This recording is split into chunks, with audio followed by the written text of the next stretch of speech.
state of emergency. Riot on the streets in the aftermath of the police killing of an unarmed black man in Minneapolis. Plus, my executive order calls for new regulations. The president takes on tech giants fact-checking free speech on the internet.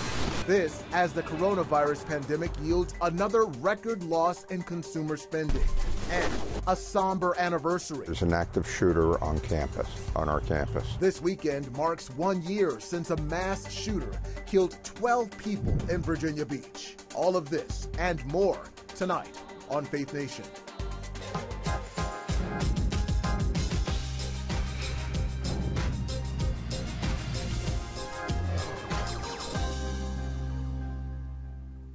Unrest in the streets of Minneapolis. Welcome to Faith Nation Tonight. I'm Eric Phillips.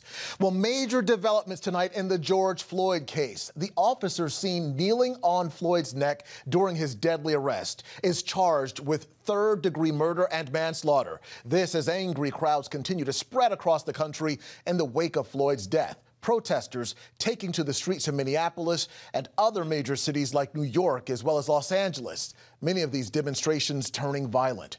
Faith Nation anchor Jenna Browder begins our coverage tonight with the very latest. The outrage over George Floyd's death is reaching a boiling point as protesters across the country demand justice. Nightly chaos in the streets of Minneapolis. Buildings and cars set on fire. Thick black smoke filling the air. And the city's mayor declaring a state of emergency. This as clashes erupt across the country, from New York to Los Angeles. CNN correspondent Domaria Minez, who's African-American, arrested, reporting live on the air. Do you mind telling me why I'm under arrest, sir? Why am I under arrest, sir? Officer's with CNN and he's on the air right now. I'm here with CNN. You are arresting him live on CNN. We told you before that we are with CNN. Video shows Floyd on the ground, handcuffed, then losing consciousness with Officer Derek Chauvin's knee on his neck. Floyd repeatedly begging for air. Today, Chauvin was arrested and taken into custody. You all knew George Floyd personally. The CBN's Charlene Aaron spoke with ministry friends of Floyd who worked with him when he lived in Houston. For a lot of young men in Third Ward area, George was a mentor. He was a person of encouragement. He was, a person that dissolved issues. But he also was, to many young men, a father figure, an uncle, just an older voice of reason and wisdom. This pastor telling CBN News Floyd was in Minnesota as part of a discipleship process. We just want to make sure that people understand that this man had a profound impact in his community and that Jesus had a profound impact on his life. Both the Justice Department and the FBI are now investigating. We are conducting a robust and meticulous investigation into the circumstances surrounding the events of May 25th, 2020, and the police officers' actions on that evening. As the governor of Minnesota pleads for peace. I'm asking you to help us. Help us use humane way to get the streets to a place where we can restore the justice so that those that are expressing rage and anger and demanding justice are heard, not those who throw firebombs into businesses. And in Louisville, Kentucky, more racial unrest after 7 protesters were shot. These ones demanding justice for the death of a woman who was shot by police earlier this year. Eric? Jenna, thanks. Joining us now, Justin Giboney. He is an attorney and political strategist, and he is the president and co-founder of the AND campaign. Justin, always good to have you with us. I'm here. Well, in a tweet, you said people should condemn the cause and then address the broken reaction. What did you mean by that? Well, I think we see with this George Floyd murder, we have to understand that the protests are called for. I think that the riots are unfortunate. But one of the things that we shouldn't do is just jump to evaluating the riots and the protests before we look at the cause. And the cause of this was a murder. The cause of this was injustice. It was someone being treated unfairly. And we really need to condemn that before we jump to evaluating the reaction. And really, I've seen some people kind of going to the reaction rather than dealing with the initial cause. Kind of talking about the effect before you talk about the cause. Well, the nearly 10-minute video of George Floyd's deadly arrest makes things pretty clear. So why then do you think it has taken so long to bring about charges? Well, these things do take some time, but I think it's always good to make sure that the pressure's there, to make sure that the powers that be know that you're watching and that they will be held accountable for how this is handled. So as an attorney, I do understand that sometimes it does take some time, but I think the people are right to make sure that the pressure is there, to make sure that the right decision is made and people know that you'll be watching. You know, in a tweet, the president said, quote, "When the looting starts, the shooting starts." Now, today he sort of walked that back a little bit, but is that helpful? Not at all. In fact, it's completely irresponsible to make a comment like that. We are talking about young people who are out there. We're talking about people who were in the civil rights movement, all generations, people who are just upset, frustrated by what happened, and to suggest that someone should get shot over these things. That's just not where we should go. We should be having constructive conversations to make sure that justice is served, and that's just not a helpful comment. This anger and frustration, is it built on this one incident alone? No, it's built over years of issues that we've seen in our community, and so people are addressing that. Not always in the best way. I think some of the reaction and any violence that goes along with this is counterproductive.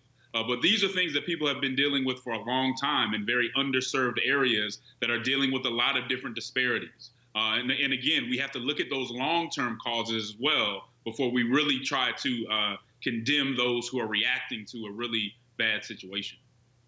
Things that have been simmering now reaching a boiling point. Justin Giboney, thank you so much. We always appreciate having you with us. Thanks for having me. Take care. Well, conservatives have been the target of censoring by social media companies for years. Now President Trump is fighting back. Jennifer Wishon explains. Prager University is a conservative media mega house. Its videos have been viewed 3.4 billion times and counting. Nearly 4 million people follow them on Facebook. But a recent Facebook notification handicapped the organization. An independent fact checker had flagged this 1-minute video. It exposes this widely viewed video of an emaciated polar bear as a deception promoted by climate change activists.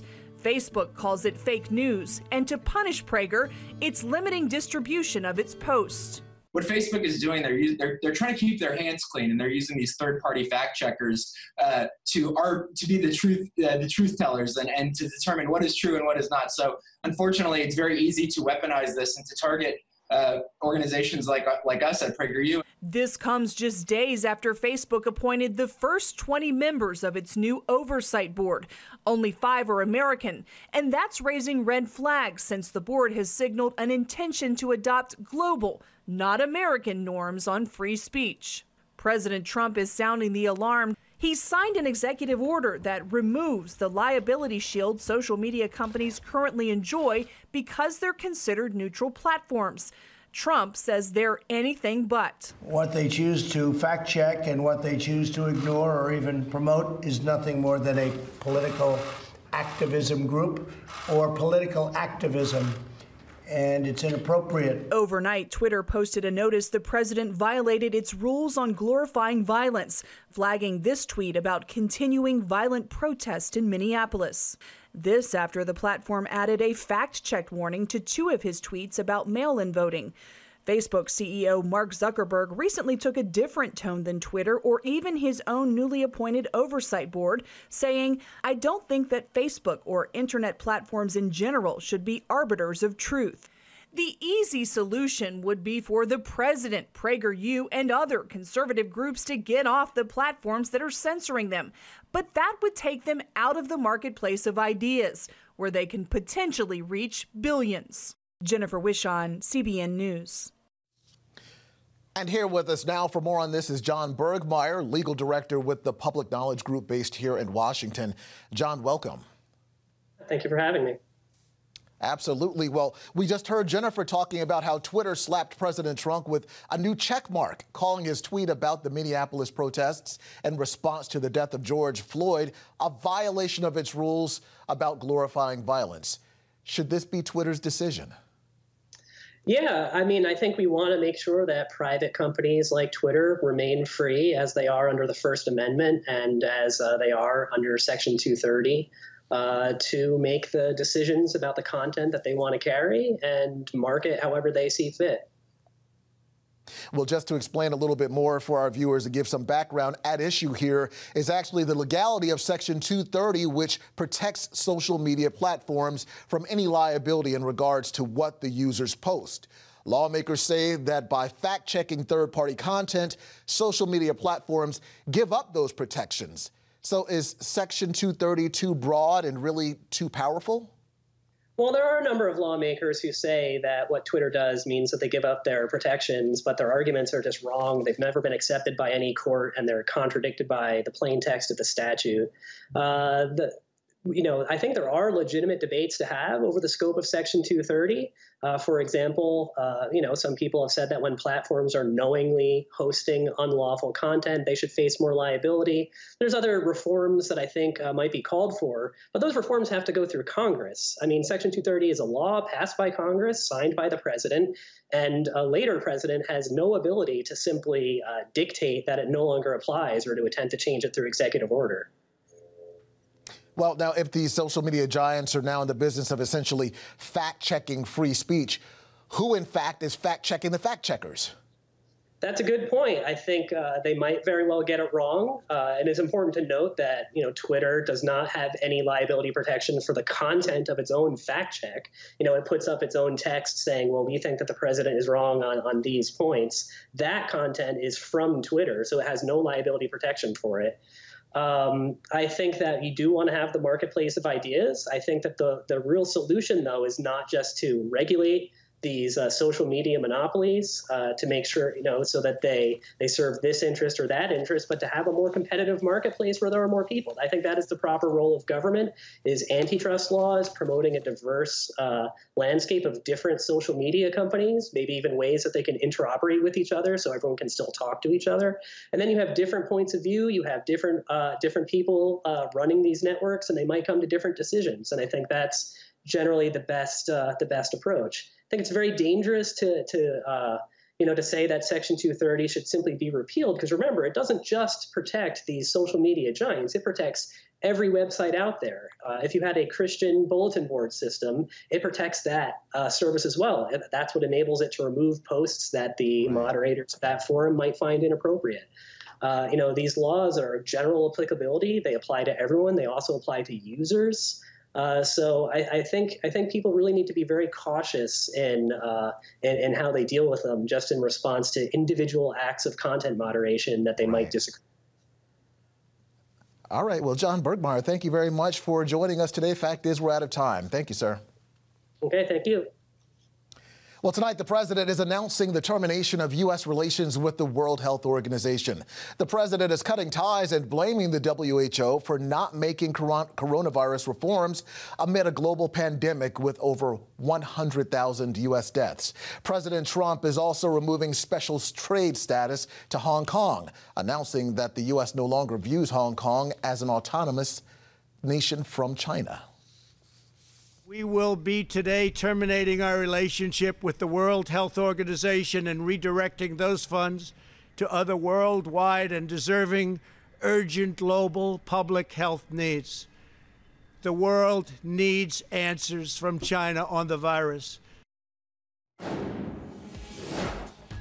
Coming up, pandemic politics and glimmers of hope for the economy amid another record downturn. Our Faith Nation political panel is straight ahead.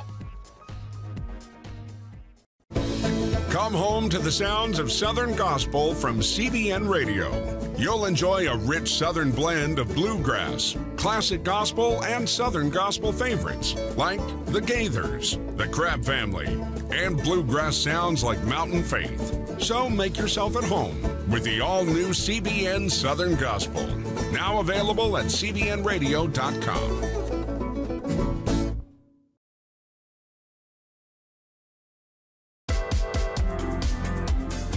Meet the pastors who are preaching the gospel in a fresh, fearless way.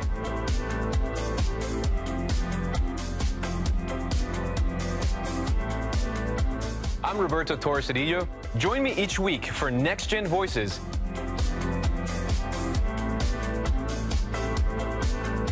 And watch God transform a generation.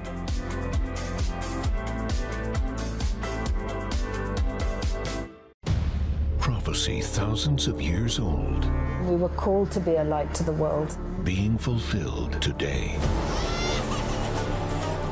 Discover how. Get to life. Call 1-800-700-7000. We consider it our duty to reach out and help others around the world. For a gift of $10 or more, you can own the acclaimed CBN documentary To Life. Just call 1-800-700-7000 or log on to cbn.com. To treat a human, no matter what he is, which religious he has, which color he is. This is what I'm doing. See how the people of Israel are fulfilling prophecy. History is being written, and I want to be a part of it. By sharing their knowledge. In Africa, in Asia, in South America, in East Europe. And their love. This is how we work. This is us. Get to life. Call 1-800-700-7000 or log on to cbn.com. Welcome back. Though consumer spending was down a record 13.6% in April, there are signs of economic hope for the future. One of them, personal income, which rose a whopping 10.5% in April, in part because of government stimulus and unemployment benefits. And with most people under stay-at-home orders last month, another number increased as well, personal savings. It reached 33%, the highest since record-keeping began back in the 1960s. Experts say how fast the economy recovers, I should say, depends on whether people are willing to begin spending more and saving less. Early results from May indicate that may have started to happen. Well, here with us now for our Friday Faith Nation political panel is our always special Friday guest, Julia Manchester, political reporter with The Hill. Julia, happy Friday to you. Happy Friday, Eric. Well, these latest economic numbers are sure to intensify the debate in Congress over whether to extend the $600 a week in federal unemployment aid set to expire at the end of July. 1 in 5 workers are now receiving that aid, so is Congress going to agree on some form of renewed benefits? What do you think? That's definitely the question we're all asking. I think you're going to see a lot of Democrats continue to push for more of those benefits, but you're seeing Republicans really start to voice a lot of skepticism as to whether the U.S. government is financially well enough, really, to be giving out more money. Remember, we are accruing quite a bit of debt through this, so that is a concern that you're hearing a lot of Republicans voice. The economic situation for a lot of Americans in this country is dire right now, so you're seeing a push for an extension or even more benefits down the line. Now, what do you make of the differences between, turning now to this whole situation in Minneapolis, what do you make of the differences between Biden and Trump's reactions over the George Floyd killing? How big of a factor do you think this will be in the 2020 race? I think it could be a huge factor in the 2020 race. You know, I think this issue of race, racial injustice, police brutality could become a major factor in our national conversation because it seems to really have reached a tipping point here. So you saw Joe Biden actually give an address today in which he said he spoke to George Floyd's family and that those words, "I can't breathe," which George Floyd uttered before he died. We know that Eric Garner in New York City said the same thing before he was killed. You know, he said that just speaks to where we are really as a nation, and we need to have a broader conversation and really unify America right now. However, President Trump appearing to take a much more tougher response, if you will, threatening to bring military presence into Minneapolis. He made that comment on Twitter earlier this morning when the looting starts, the shooting starts, that getting quite a bit of backlash, quite a bit of controversy, so 2 different tones there. Yeah, those 3 words, "I can't breathe," quite haunting right now. Julia Manchester, thank you so much as always. Thank you. Coming up, the weekend marks 1 year since the horrific mass shooting that killed 12 people in Virginia Beach. We remember it. Coming up next. Too often we carry baggage from our past. You know what it's like. It affects everything and everyone in our lives. It's always there, weighing us down and keeping us from achieving true happiness. But do you know God never meant for us to be trapped in the past? You can be free of your baggage. Learn how God's forgiveness leads to changed lives and new beginnings. Call the 700 Club. I'm Ephraim Graham, and this is Studio 5. Cruise with me as I discover the good things happening in the world of music, sports, television, and movies. The fact that Ryan Coogler was going to be directing the film, I knew that something special was going to happen. We'll chat with artists at the forefront of entertainment and explore the connection between popular culture and faith. I asked my pastor, I said, well, does that mean I'm supposed to be a preacher? He says, well, no, you already have a pulpit. Watch Studio 5 Wednesday night at 9:30. Tikkun Olam. This is our nature as a country. To make the world a better place. Literally, we felt the earth shaking. The Christian Broadcasting Network presents To Life, how Israeli volunteers are changing the world. This film needs to be seen by everyone. I was in tears. Now you can own the inspiring documentary To Life on DVD. There is blood on our hands if we know and we walk away. I'm so grateful that this film was made. To Life can be yours for a gift of $10 or more. Call 1-800-700-7000 or log on to cbn.com. We know that every minute counts to save life.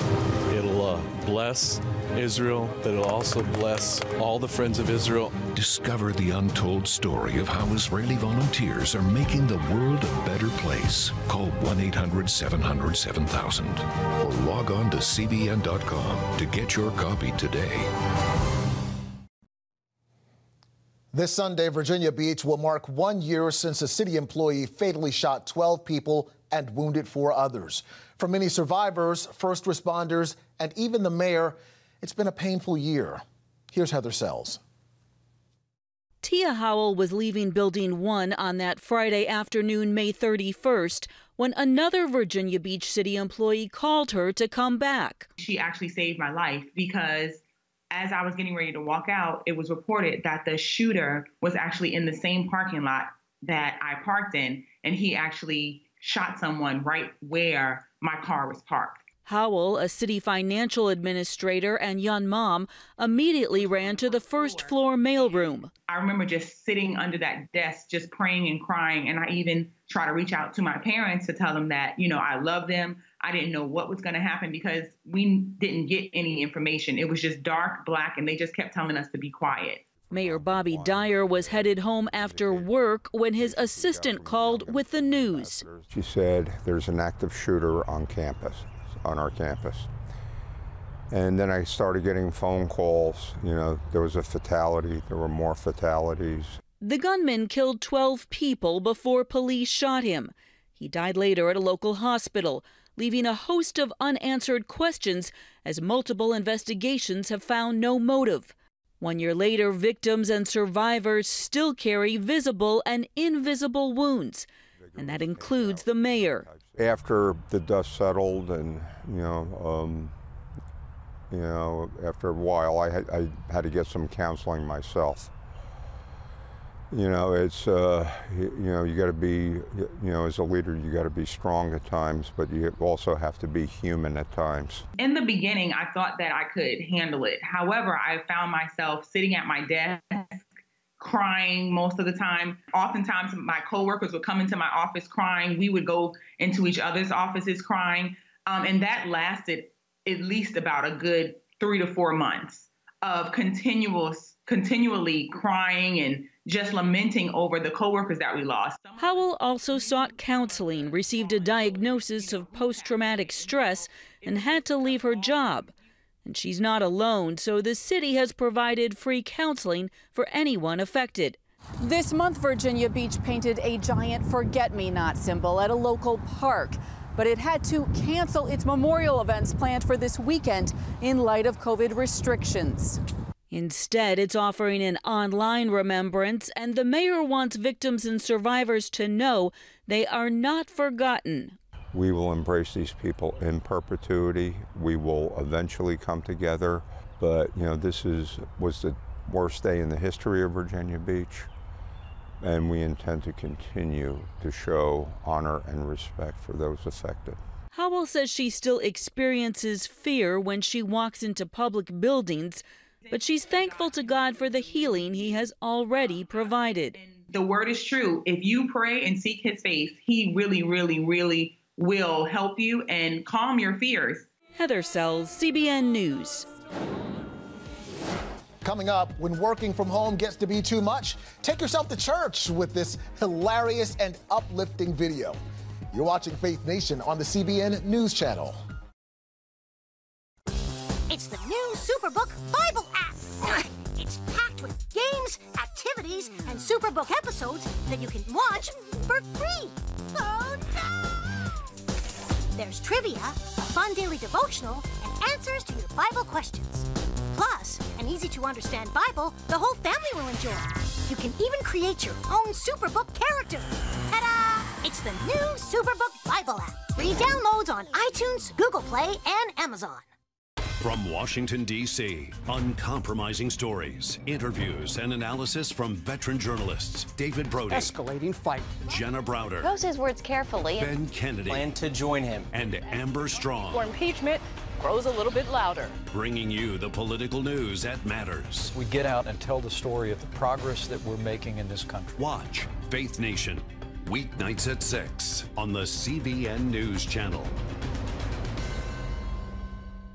We will move the American embassy to the eternal capital of the Jewish people, Jerusalem.